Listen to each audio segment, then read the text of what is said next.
Olá, pessoas queridas. Vamos conversar um pouquinho hoje sobre cultura, sobre expectativas do mundo, sobre aquilo que querem de nós, sobre o que é bem visto ou mal visto neste mundo. Existem algumas ideias que estão tão enraizadas na nossa cultura que nós tomamos como verdades, mas de fato não são. São ideias que estão a serviço de um sistema, a serviço de uma ideologia que nos envolve, nos engole e até nos desumaniza. Por isso é muito importante uma criticidade, um olhar atento, pensar sobre aquilo que se pensa, aquilo que se faz, se realmente aquilo que estamos fazendo, aquilo que estamos projetando ou pensando, a maneira como sentimos e reagimos à vida, o mundo, se isso está de acordo com os nossos valores, com as nossas verdades, com a nossa essência, ou se tem a ver com essas expectativas que estão fora de nós, que são os apelos da cultura, os apelos do mundo. Vejamos uma dessas ideias. Tempo é dinheiro. Time is money. Pois é. Isso é tão difundido, já está tão aqui, né, por debaixo de nós, cobrando que devemos fazer sempre o máximo possível dentro do tempo para termos uma vantagem material, para conseguirmos dinheiro. Claro que é importante ganharmos o dinheiro para termos uma vida com o mínimo necessário, se possível, inclusive algum conforto, não há nenhum crime nisso. Mas esta ideologia não é sobre isso que ela está falando. Ela está dizendo: coloque toda a sua vida a serviço do sistema financeiro, toda a sua vida para ganhar e poder consumir. Claro que isso vai para um extremo que é patológico. Então, e também por conta desta ideia, nós desqualificamos os trabalhos que são essenciais, são maravilhosos e voluntários.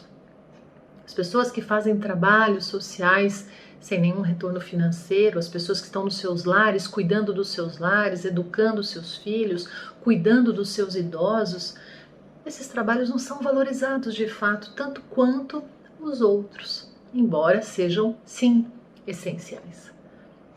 Uma outra ideia bastante difundida é: não podemos sofrer, não podemos ficar tristes.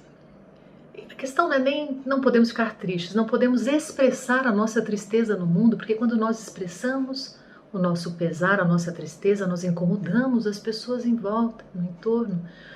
E pior que isso, né? Nós estamos declarando que a nossa vida não é perfeita e o que esperam de nós, que a nossa vida seja perfeita, que nós sejamos perfeitos. E aliás, dentro dessa ideia vem uma outra: é proibido fracassar, não podemos fracassar, temos horror do fracasso.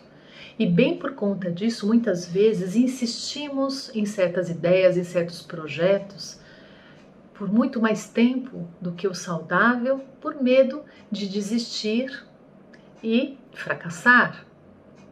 Temos medo dos rótulos, temos medo inclusive da nossa própria criticidade, do nosso próprio julgamento, porque sim, nós confundimos fracasso com identidade. Então entendemos que se eu fracassei, eu não tenho valor, eu não tenho merecimento, eu não trabalhei o suficiente, não tenho inteligência. Isso não tem a ver com o ser, com a criatura, isso tem a ver com o processo, porque fracassar faz parte do aprender, do viver. As ciências hoje, né, são um caminho que nos aproxima da verdade possível. E dentro do método científico existe a questão do fracasso, está lá, é um pressuposto. Então o cientista, ele escolhe um caminho, escolhe uma hipótese, ele vai lá, não deu certo, então tem que anotar, fracasso, esse caminho não pode mais ser realizado, ele vai tentar um outro modo de fazer, um outro caminho, e de repente também não era ali, então vem e anota, fracasso, aqui também não é. Isso faz parte do método científico. Então a ciência não vê o fracasso como algo que não pode acontecer. A ciência vê o fracasso como algo que sim, faz parte do conhecimento, faz parte do caminho para o conhecimento. Dito isso, é preciso questionar os gritos do mundo. É preciso ponderar, é preciso refletir, é preciso tirar um pouco dos pesos extras que nós ficamos carregando nessa vida. Então, com um pouco mais de leveza, fica mais fácil caminhar, não é mesmo? Existe uma história que eu conto e reconto, acho ela muito interessante, que foi contada já há 2000 anos nos Evangelhos, sobre um cego que morava numa cidade chamada Betsaida. Betsaida é uma cidade de Israel, uma cidade abaixo do nível do mar. Esse cego de nome Bartimeu mendigava ali, estava, claro, à margem da sua cultura, era um excluído. Então, certa vez, ele percebeu que estava passando ali perto dos muros da cidade Jesus com os seus companheiros, com os seus amigos, seus discípulos. Ele começa a gritar: Jesus, filho de Davi, tem piedade de mim. Jesus, filho de Davi, tem piedade de mim. E os discípulos, sabendo que era um cego, que era o Bartimeu, que estava ali gritando, começam a ficar incomodados. Vão próximo a ele e ralham. Não, para de gritar, para de incomodar. E o que fez o cego? Começou a gritar mais alto ainda.